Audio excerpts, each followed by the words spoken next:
Oh no, January, 0. Oh, that's why you're on here. 0. Big goose egg. You gonna record this, Rebecca? Yep, it's recording. Okay. How do I do my view so I can see more of these people? Oh, view. Hold on. There it is. Together mode. Full screen. That's not it. Large gallery. So, Rebecca, could you figure out from IT how when I can get large gallery view on these calls somehow? Okay. Because all I see is like the same 5 people the whole time, and then I pick on them the whole time. Their cameras, the other people's cameras might not be on. Okay, well, turn your cameras on. How do I shuffle around pages? How can I see more people? What do I do? They have to turn their cameras on. Turn your cameras on. Everybody turn the cameras on. If I got to be on this call with my camera on, you got to be on the call with your camera on. And you're supposed to make it to where your little melon is at the top of the screen.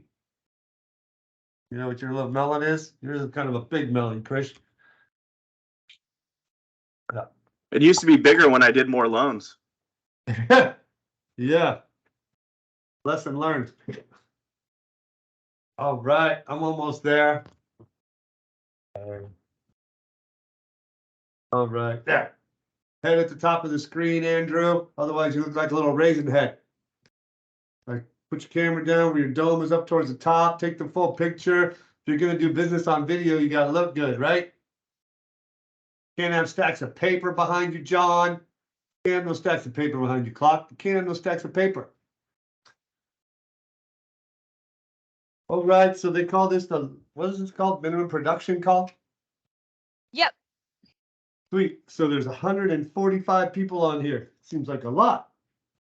And we're supposed to work on basic sales skills and ask questions. I've covered a lot of stuff on this call. I've covered how to make good Monday realtor calls, how to do good Tuesday update calls. I've done all of that, but I'm willing to redo it.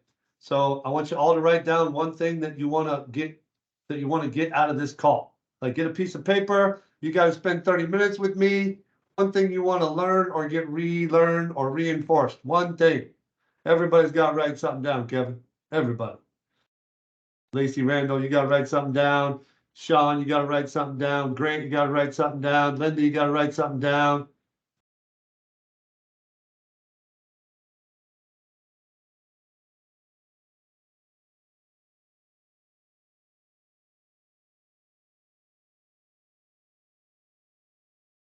Okay, I got this, I got that.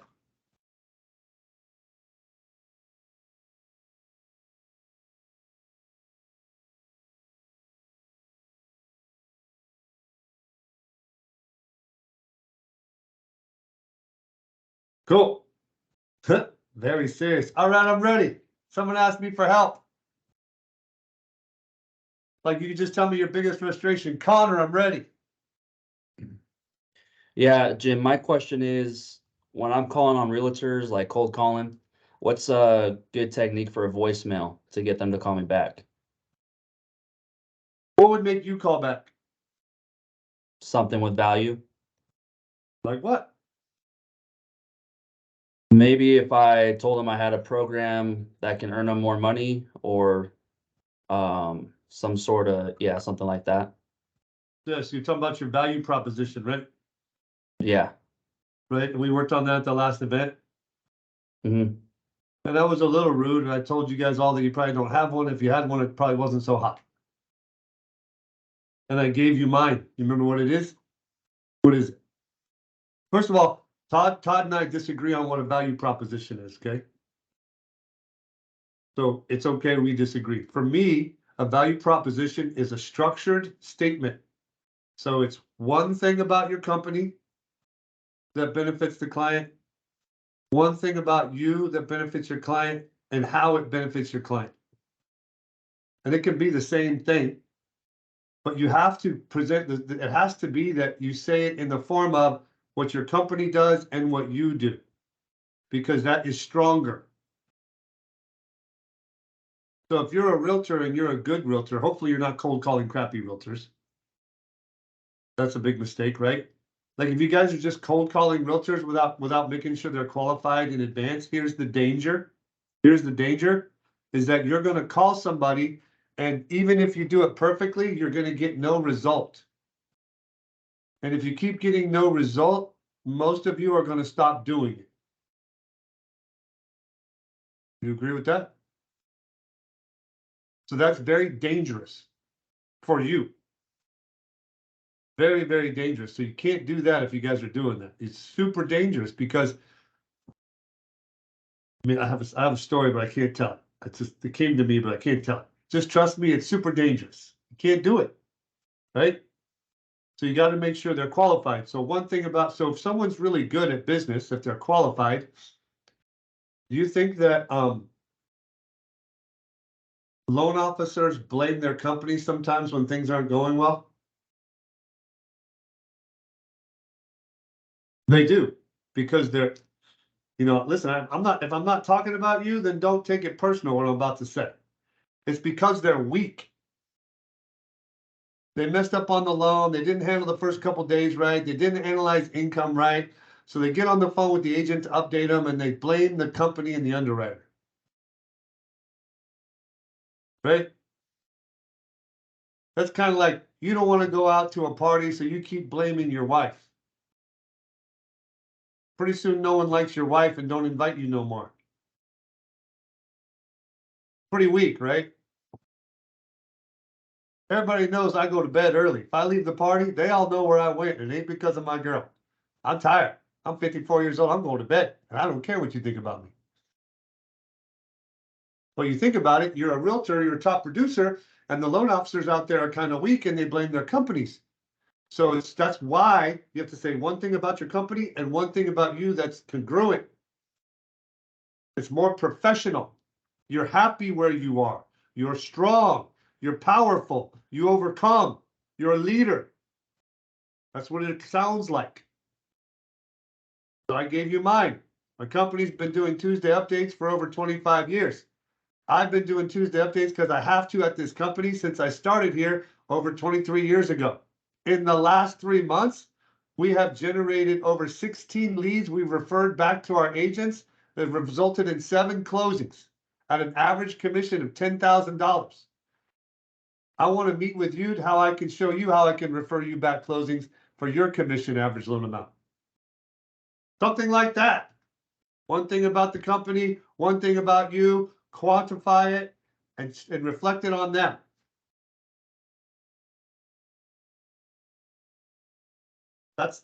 Now cold calling sucks.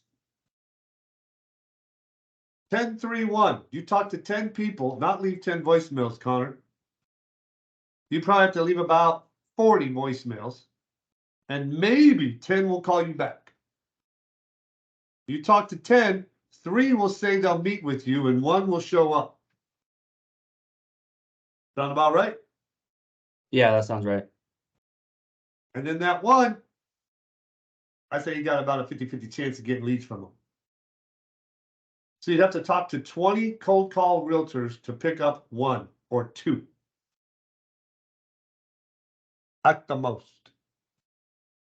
If anybody thinks that they're blowing that number away, they either got something truly unique, like they figure out a way to pay realtors $2,500 for every deal they close illegally and they're not telling nobody. They got something truly weird and unique. Or they got, I mean, it's not because they got mad skills, because those are the numbers in all industries. So how long you been doing deals, Connor? 2.5 years. How many purchase deals have you done? You can rough it. Don't have to be exact. I'm not going to hold you to 20, it. Maybe 20? 20 to 25. Cool. So 20 to 25, so let's say 20. Of those 20 listing agents, how many have you met in person? For real? Probably 2. 2. That sucks. Yeah. I mean, that is ridiculous. I'm not mad at you because they're all the same. We're all the same. There's no judgment in me. I'm a coach. Okay. When you're turning over the basketball, I'm going to call timeout, grab you by the collar and say, stop turning over the basketball, and sit you down for a minute so you can think about it, right? Yes, sir. Stop not meeting listing agents in person. They got to hear from you every week if you did your updates. So when I hear that you only met with 2 out of 20, I think it probably was 1 or 0. I'm just Mhm. telling you what I think. You don't have to validate me. Just because I'm talking to everybody right now, not you. Okay. And so then if that's the case, then I'm equally assured that you're not doing Tuesday updates the right way. So can I teach you how to do Tuesday updates the right way? Yes, please. Cool. So Tuesday updates are time blocked in your calendar for Tuesday morning from 9 to 11. Now, for most of you, you'll get them done in 30 minutes because you ain't got a big enough pipe. So on Monday, you got to meet with your processor. Your branch should be doing this. If it's not, you do it. You meet with your processor with your printed pipeline report. Show them your pipeline report, Krish. You print it out, hold it up, and don't wiggle it. He goes, I don't have it. Mike has it. you need to print your own out and take notes. I know you got a really good LP2. There you go. I don't know if I like that pipeline report. Show them mine. Can you go grab Mike's real quick and come back and show them? So on Monday, you go over your pipe. You print out your report and you write down the updates. Roxana, you look like you're confused or you don't believe me. Okay. You look like you're like, I'm listening. Okay. So you print it out. Okay, back up a little bit, back up a little bit, back up. There you go. It's got their names. It's got that's the processor one. So Krish, if you print out the one that I send you, Krish, check this out.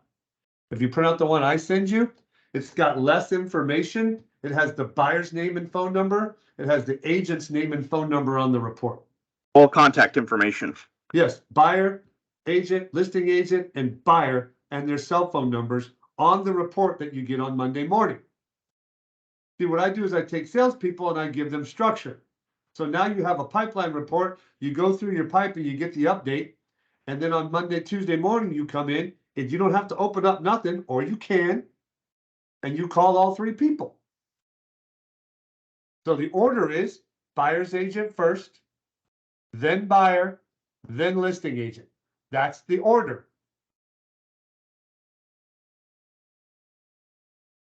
If you're going to do the buyer first, as soon as you hang up with the buyer, you got to call the buyer's agent so fast it'll make your head spin. Because if anything was not happy, they're going to call the buyer's agent. You understand, Connor? Hey, so we didn't get the file submitted last week. We're just going to get it submitted today. So we're going to pay attention to the close date, but we may close a day or 2 late. And you hang up.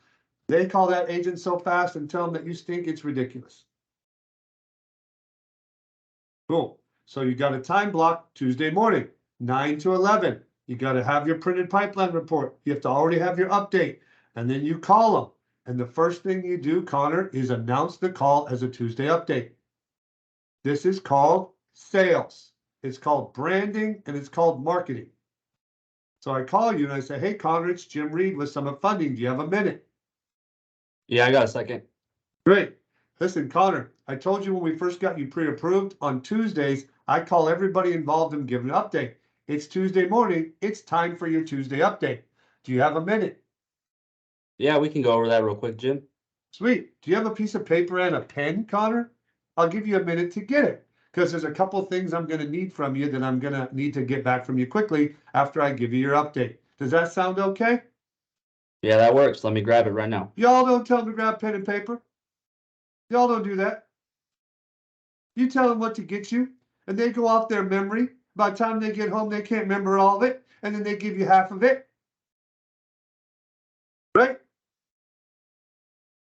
Right? Yep. And then you don't want to upset them, so you don't call them for a day or 2.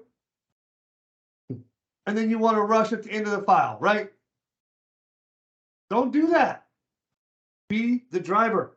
I'm the pilot. They're the passenger. They don't get to tell the pilot what to do. So you say, hey, things are going well. I need some items from you. After we submitted your loan to underwriting, the underwriter had some questions about some deposits, and they had a question about your year-to-date pay. So I got to ask you a couple questions and then get some documentation from you. So you had some deposits that looked like they were cashed, and they were last month. Where did those come from?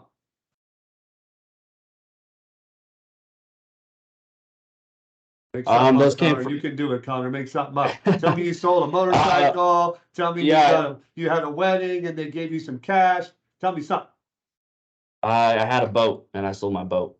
Oh my goodness, did you get an appraisal before you sold it? No, I Oh didn't. my I goodness, just did you get a bill of sale? Say no, Connor. no, I didn't Oh know I my had to do goodness, that. okay. Well, were you planning on using that money? Say yes, Connor. Yeah, I need to. Okay, so I can guide you through this, Okay. but here's the thing. Ever since September 11th, we can't use cash on transactions no matter what. And the reason they did that was the Patriot Act to make sure people aren't laundering money through real estate in the United States. It kind of makes sense, right? Yeah, I can see that. So I have to get him to agree to that so he don't complain about not being able to use it for the rest of the transaction. Right? Got it. Yep. It's kind of a pain, and he agrees, so we agree on something. So here's one way to do it. So for some clients, what they do is they get a gift from their dad, because maybe their dad has some money and it's documentable. And then even though it's a gift, they might choose to pay him back later with their cash. Okay. I think my dad does have some money in the bank that he can help me out with. Can In you the call him meantime, today and then call me back? he's not available until after 5. That's fine. Can you call him tonight and call me back tonight? I'll give you my cell phone number. Yeah, I can do that, Jim. This is not a big deal. It happens, but I have to guide you through how to navigate it. Okay. I'm a little worried Wait. now. Don't be worried. Your loan's approved. We just got to handle this cash stuff. It's not a big deal at all. I'm not worried. Okay. If you're not worried, then I trust you. Good.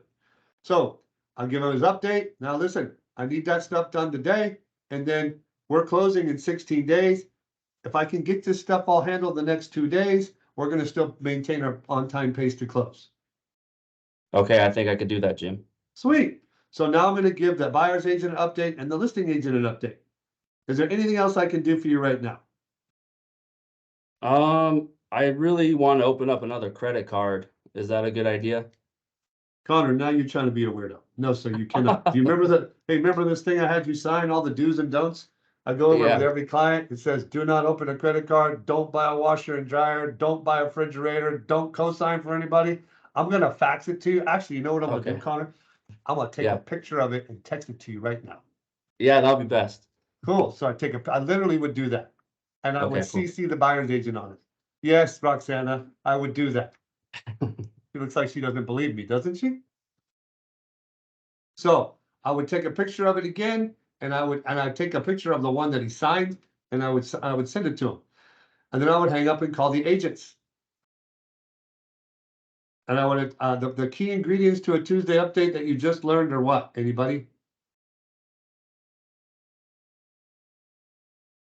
Taking control. Taking control. So first thing is, have a pipeline meeting on Monday. Second thing is, do them in the morning on Tuesday. Third thing is, identify them as a Tuesday update. I call the buyer's agent. Hey, I know I talked to you last night, but I have to call everybody every Tuesday morning and give a Tuesday update. Plus, I got new information for you. Do you have a minute?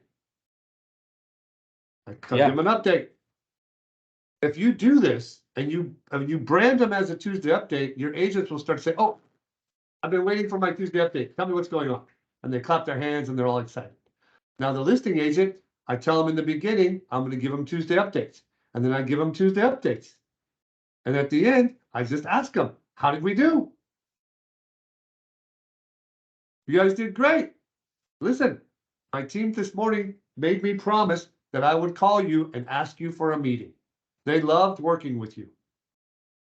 There's a bunch of agents out there that are kind of not so hot. You know what I mean? They thought you were super professional, so we would love to meet with you. They want to come with me. I have 2 loan partners. They help me do everything, so we want to take you to lunch. Then you'll meet them. And they say, no, I'm really busy. I appreciate it. No problem. Stop by and give him a gift or her a gift. Like you give up too easily. Who's going to say yes easier, a cold call or someone you did a transaction with? Are you okay, Krishna? You're zoning. Someone you did a transaction with. No, I'm fine. My appointment's about to come in. Okay, see you later. So, like Tuesday updates and buddy introductions are the best way to meet new agents. All right, someone else tell me what they wrote down. Yes, Mr. Edward.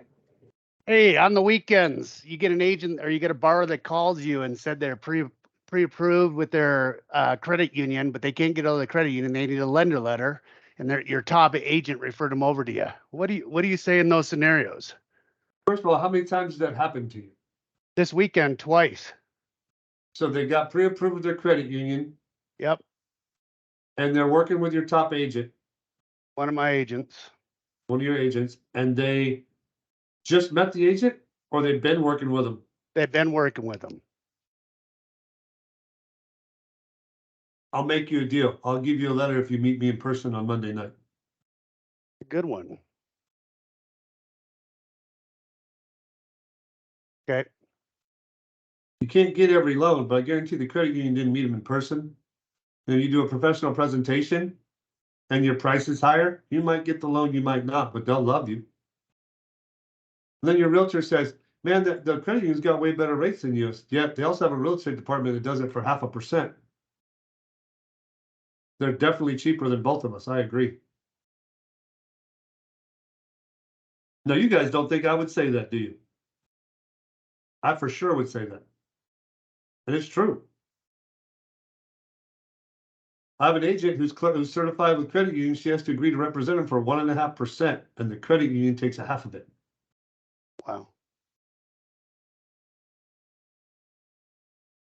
You can pay referral fees realtor to realtor. You guys know that, right? So, I mean, it's like, now I get really upset when realtors try to refer people for price because I'm like, you referred them to me, but I know a realtor who will represent them for less. So should I send them that way? Because it's better for them?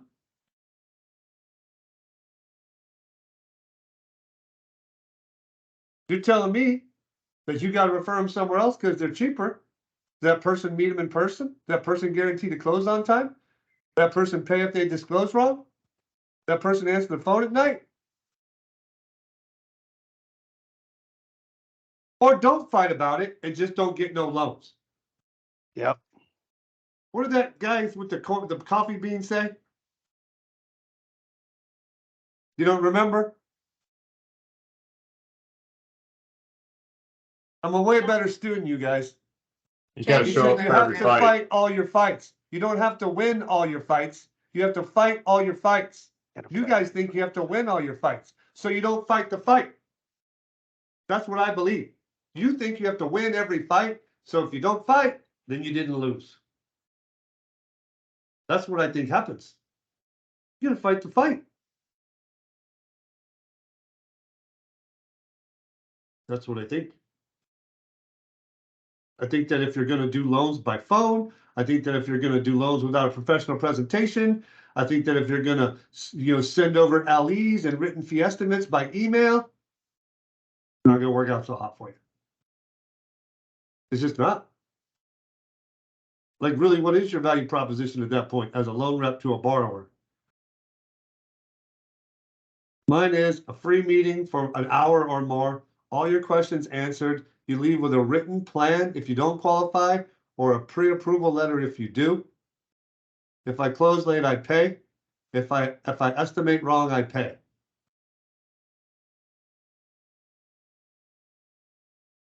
Think Rocket Mortgage could say all that? Think the broker out of his garage doing one loan every third month and cutting his commission down to one total point could say all that? Well, fight the fight, y'all. You have to fight for your commission. Like, what makes you different? Like, if you're on this call, you're probably getting, in the last 3 months, on average, 15 leads a month or less. Is that fair? So, Give or take. 15 leads a month.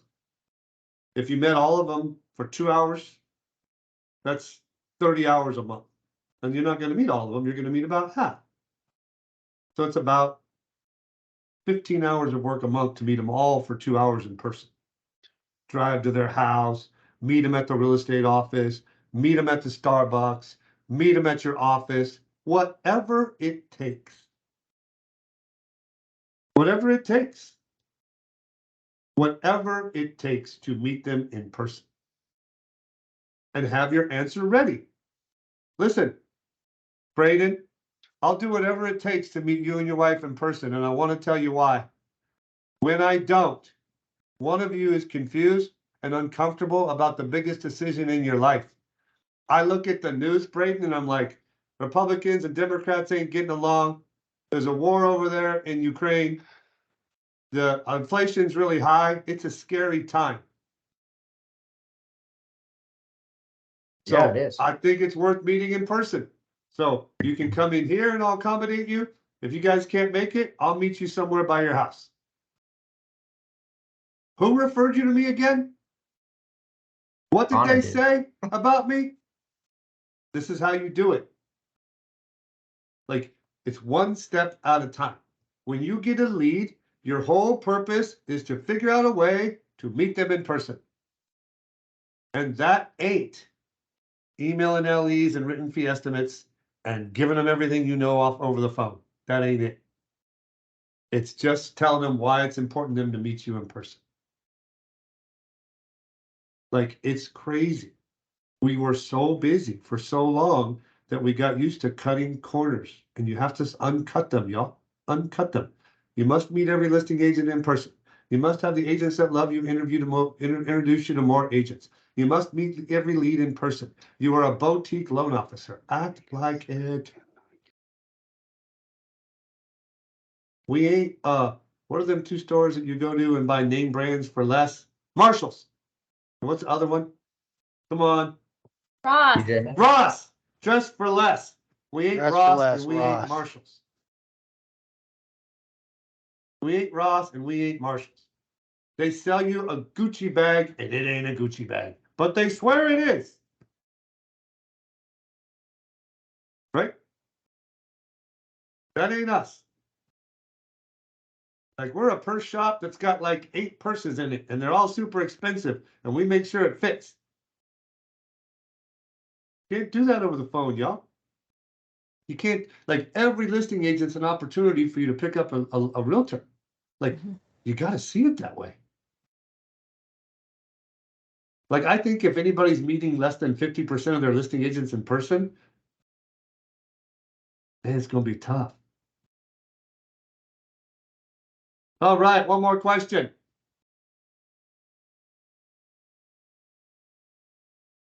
Come on, somebody. I've got a borrower who's Go ahead, Gina, and then John. Go ahead. continually lowballing offers. The realtor's letting him do it. And at this point, I definitely feel like I need to say something. Like, I mean, looking at it, I'm not a realtor and even I would be like, no, I'm not even entertaining that crap. I'm What ready. do you If say- you're- what are do you say ready? to your I'm realtor? ready. I'm ready. I'm all fired up. Are you ready? Yes, Did you meet him in person? yes, Cool. Did you educate him on the 3 markets? yes, I tried. Oh, tries a powerless word. Did you educate him on the 3 markets? Apparently not. So educate There's me. 3 markets. 0 to 3 months inventory is a seller's market. That means if there's 100 homes for sale, and you in your area sales 100 homes a month, that means there's Mhm. 1 month inventory. So from 0 to 3 is a seller's market. That Okay. means there's tons of buyers and not that many sellers, and so the sellers kind of drive the bus. Does that make sense, Gina? Absolutely. Thank you. You got to say that to the client. Does that make sense, client? Yes. Great.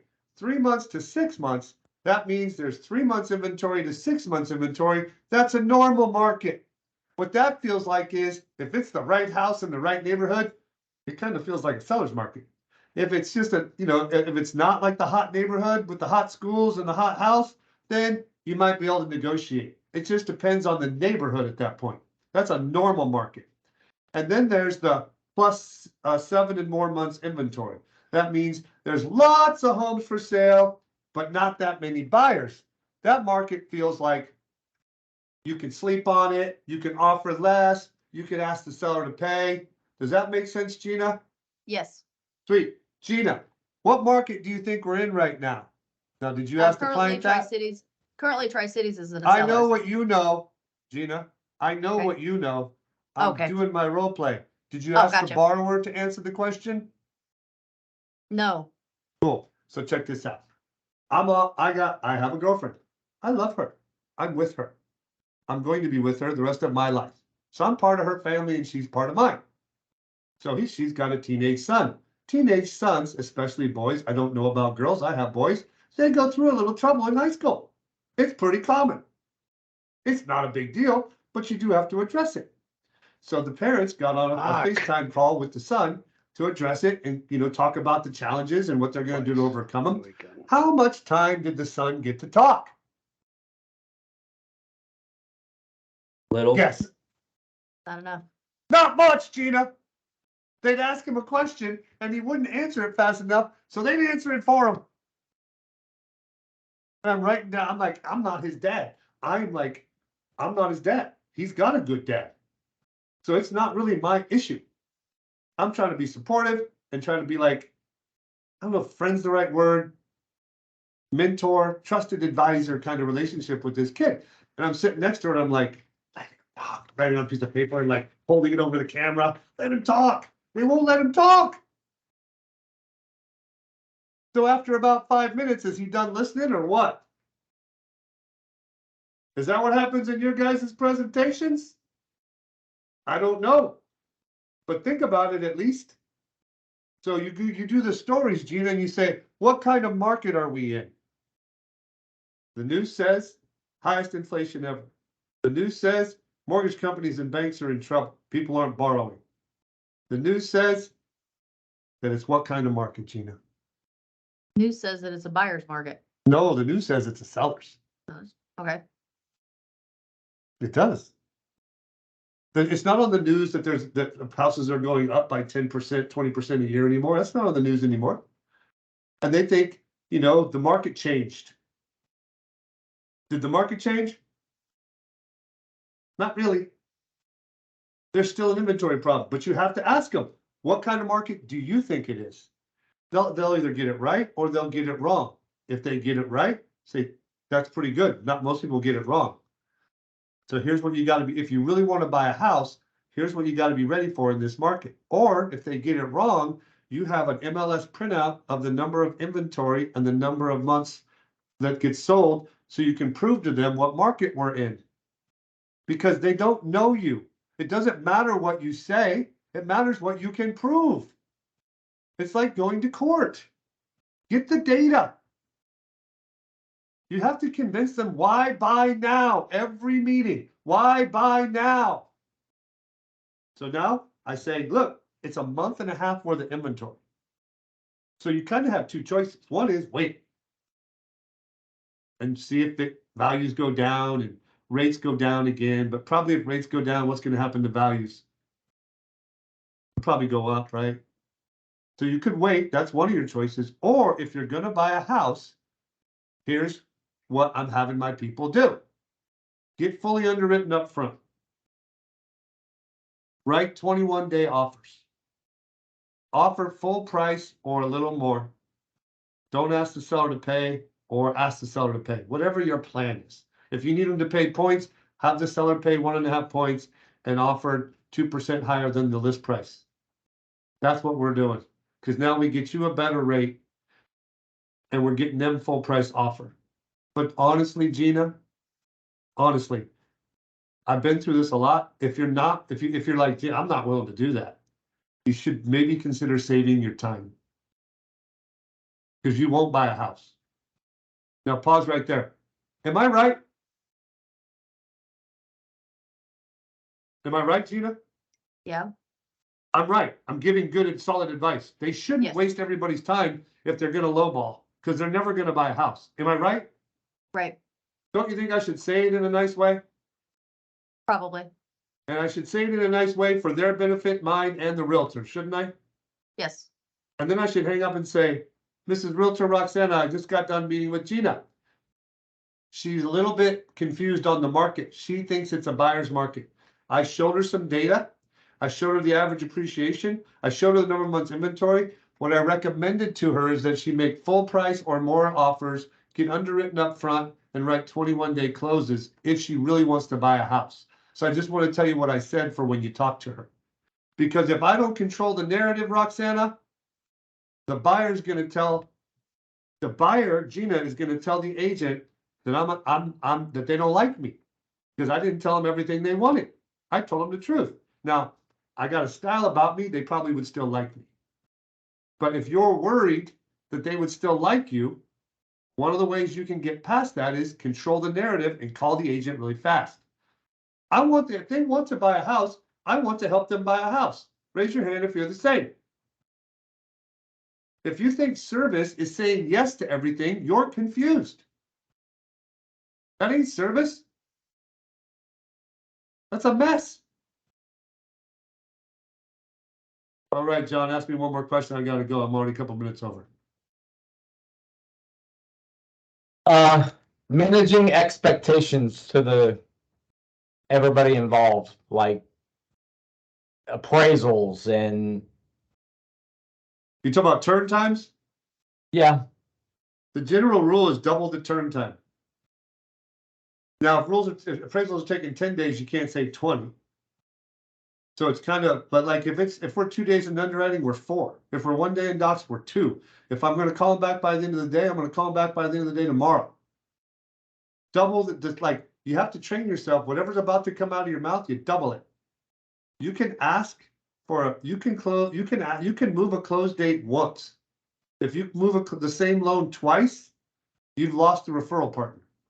So if you have to move a close date for any reason, even if it's not your fault, and it's going to mean you need 3 more days, you should ask for how many? 6. 6. And act like you got to close it in 3. You ask for 6, and then you don't keep your foot on the gas, and then you barely make 6, and it's all bumpy. Now, what I just taught you is worth $1 million, but you don't think so. Huh. You have to double the time frame. I'm not in control. Let's say it currently says 3 days on our turn times, and then in 3 hours, you get a memo that says 5 days. You're screwed. I'm not. I doubled my time frame.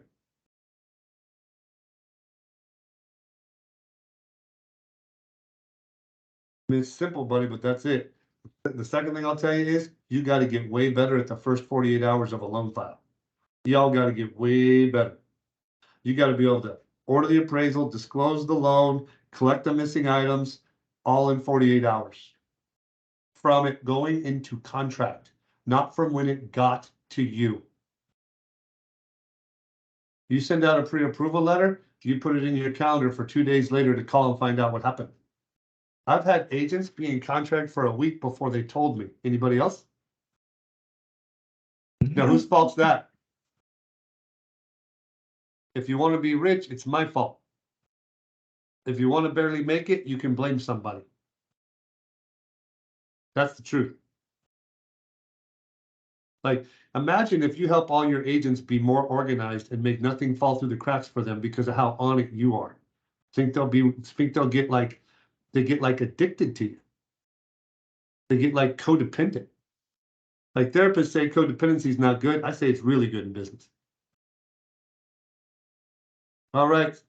Saeed, do you have a question? And then I gotta go. I had a quick question. Thank you. I'm seeing some headlines about Blackstone opening up a real estate fund, $30 billion to go towards the real estate market and other things. I'm having realtors ask me about how this is going to affect the real estate market. Do you think it's going to further entrench us into a seller's market and make inventory even tighter? Or do you think it's a negligible effect, big investment firms investing in single family homes? Yeah, I don't really know. But I do know that if there's less inventory, people will build more homes. And so I don't really know. And I honestly don't think about those things very much.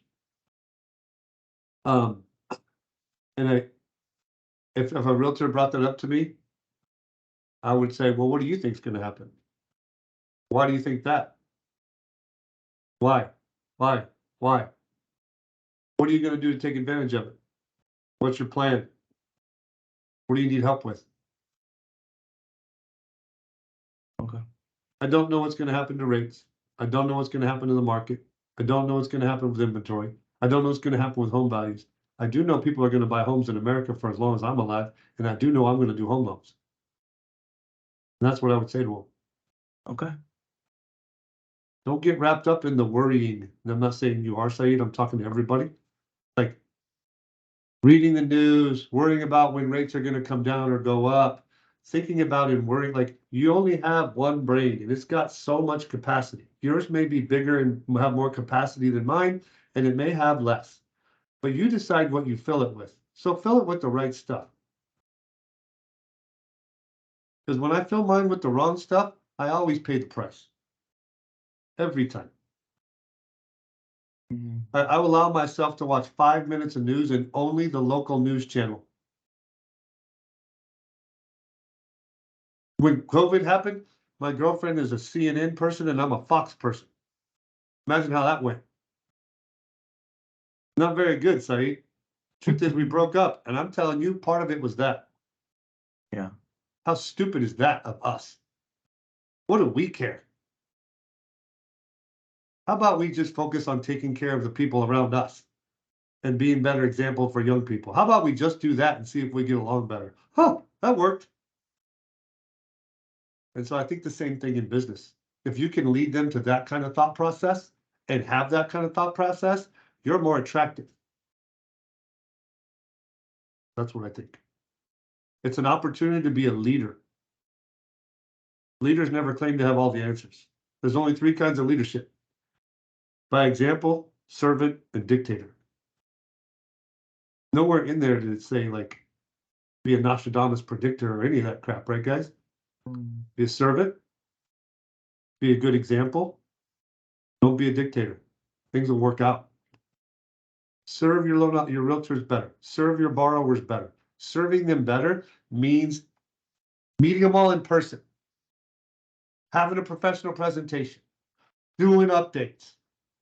Meeting the listing agent so you can be, you're a better loan officer than theirs. Go serve that person. Be an extra step rep. 2 extra steps. You get off the phone with someone, send a summary email to make sure we both understood each other.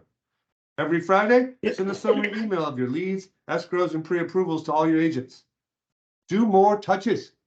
Be more involved with them. Or go to work for Rocket. One of my friends works at US Bank. You want to hear his comp plan? Now, I'm not guessing. I looked at it. For the first 750,000, 0 comp.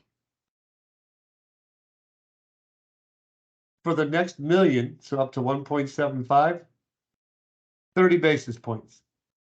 And then anything over that, 60 basis points, not retroactive. Huh, I wonder why their rates are 100 basis points better than us. Huh. It's LO comp. If you don't believe me, go apply at US Bank. Or be a boutique loan officer and meet all your clients in person. Take care of them. Fight the fights, whether you win or lose. Do 2 or 3 loans a month and make more than your friends. That's what I think. But you got to be out there, y'all. Like, you got to be out there. All right, y'all, I got to go. Bye. Peace.